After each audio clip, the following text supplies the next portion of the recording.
A lot of people see Steve Jobs as a sort of inevitability, like he happened to be the person who wound up in the right place and the right time to lead the computer industry. This isn't correct. Jobs had a very radical notion about computers that not many others had at that time. Steve Jobs envisioned that computers could be used by everyone, not just data scientists or mathematicians.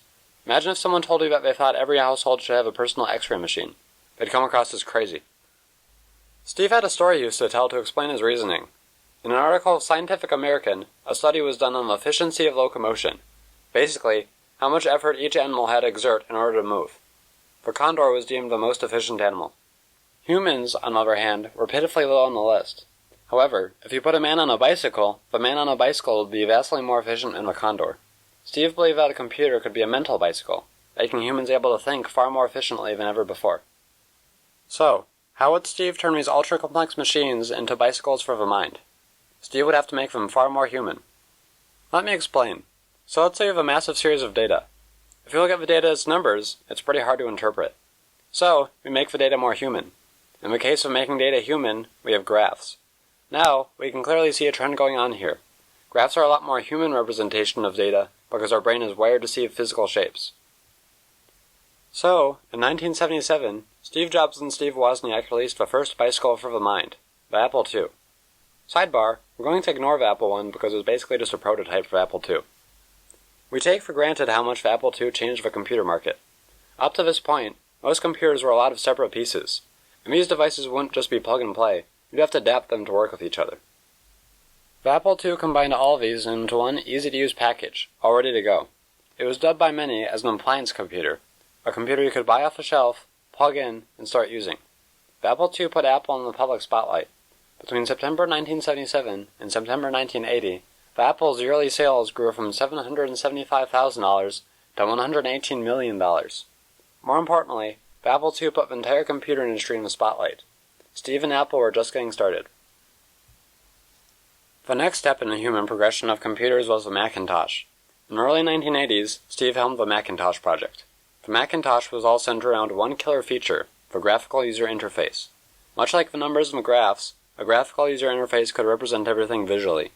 Instead of having to use a command line to type your instructions in, you could click on them. The Macintosh was a lot like Blade Runner. It was hugely influential, but didn't actually do that well. It was too expensive for relatively little power, even if a graphical user interface was groundbreaking. The interface was then installed by Microsoft and developed into Windows, basically a clone of the Mac software that was sold for very low prices to competing computer manufacturers. Sidebar, in Microsoft's defense, Apple stole the graphical user interface from Xerox's research division, which was basically giving out groundbreaking technologies like candy. Because of the Macintosh's failure, Steve was sidelined from Apple. In response, he quit.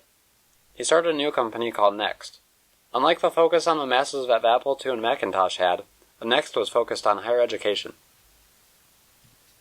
Next had the most amazing software that had ever been in a computer. It had very advanced functionality, making it the ultimate bicycle for the mind. The Next architecture is still at the core of all modern computing. Also, many important technical breakthroughs were created on the Next.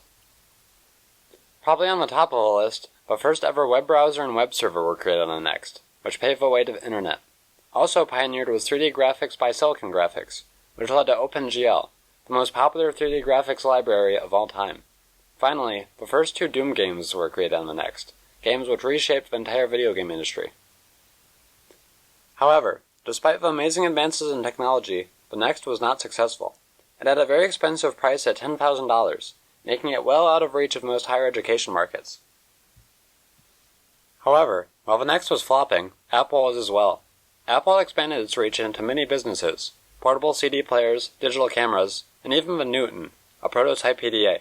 Despite having a truck full of research and development behind it, it failed majorly. Apple was also losing a war against Windows. Apple software was consistently behind. Apple needed a new CEO to change the direction of their company, a new software to change the direction of their computers. So, they bought the greatest software company anyone had ever seen, Next. Steve Jobs, the prodigal son, returned to become its CEO. Apple was 90 days away from bankruptcy. Jobs cut 70% of Apple's convoluted product line to focus on a few key products instead. The first computer that Jobs announced as CEO was the iMac. The iMac was a spiritual sequel to the original Macintosh, infused with the cutting-edge software of the Next. A key focus on the iMac was the design. This marked the first occasion where Johnny Ive would collaborate with Steve. Its beautiful colors still influence Apple's product design today. The second focus of iMac was a brave new frontier taking the world by storm, the Internet. For a lot of people, the iMac would be the first computer that they ever browsed the Internet on. Unlike the pricier, complicated Next, the iMac was a return to the appliance computer. It cost a tenth of what the Next did. It had unprecedented sales, making it Apple's fastest-selling computer ever. The newly rebooted Apple was just beginning. Next, Steve and Apple focused on a new way to make computers human: portability. With 1,000 songs in your pocket, the iPod was ahead of its time. The iPod was a passion project of Steve's since he loved music. It was the ultimate combination of hardware and software, all combined to form one amazing cohesive device. The click wheel was a majorly human interface.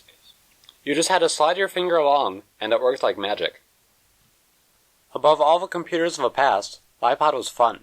Its entire goal was to entertain and to create a deeply personal connection. Even more importantly, it helped blur the lines between man and computer. Finally, Steve combined the increasing power of the iMac with the portability of the iPod to yield the ultimate revolution in computing, the iPhone. Looking back, this will be Steve's great legacy. The iPhone is the most human computer that exists.